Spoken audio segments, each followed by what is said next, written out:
আসসালামু আলাইকুম রহমতুল্লাহ। এগুলো হচ্ছে তিন তারি লাচ্ছি, তিন তারি লাচ্ছি। এগুলা গইনা ডাঙে পাঠাইতেছি, লাল হবে,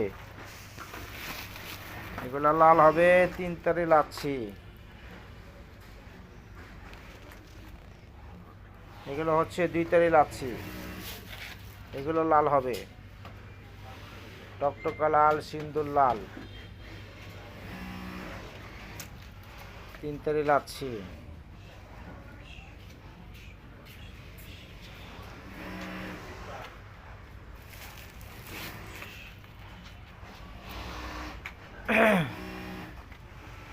সব লাইটের মধ্যে, এগুলো ক্রিম কালার।